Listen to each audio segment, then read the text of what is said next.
మీ పార్టీలో ఎమ్మెల్సీ ఉన్నాడు కదా తీన్మార్ మల్లన్న మొగోడు పోయిస్తుండు, లాగులు నడిపిస్తలేడు, మంచిగా ఉన్నదా ఇప్పుడు సమ్మగా ఉన్నది కదా. మీ పార్టీకి సోకాజ్ నోటీసులు ఇస్తే మీ తాటాకు చెప్పులకు ఎవడు భయపడేది లేదురా అని తీన్మార్ మల్లన్న అని ఉంటాడు మీ పార్టీలో, MLC member of legislative council. ఒక్కొక్కడి లాగులు నడిపిస్తుండు, చల్లగా సమ్మగా ఉన్నది కదా ఇప్పుడు. మొగోర్రా భయ్, నిజంగా చెప్తున్నా, మీకు కరెక్ట్ మిండెడు ఆయన్నే.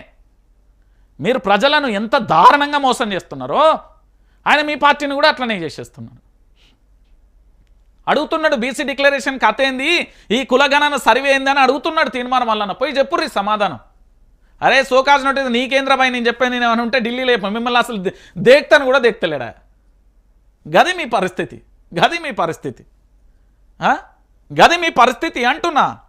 మీ పార్టీకి సల్ల జంటలు పుట్టిస్తున్నాడు మీ పార్టీ ఎమ్మెల్సీ.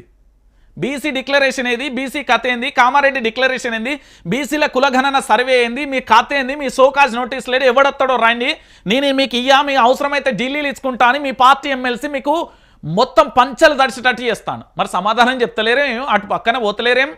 మొన్న వివాదాస్పద వ్యాఖ్యలు చేస్తే ఒక్కరు కూడా మాట్లాడలేం. మీ పార్టీకి సల్ల జంటడు ఏసీలలో కూకున్న వాళ్ళకి అందరికీ సల్ల జంటలు పంపిస్తున్నాడు మీ ఎమ్మెల్సీ తీన్మార్ మల్లన్న. మరి అంతగానో ఉంటే పోయి మాట్లాడపోయారు.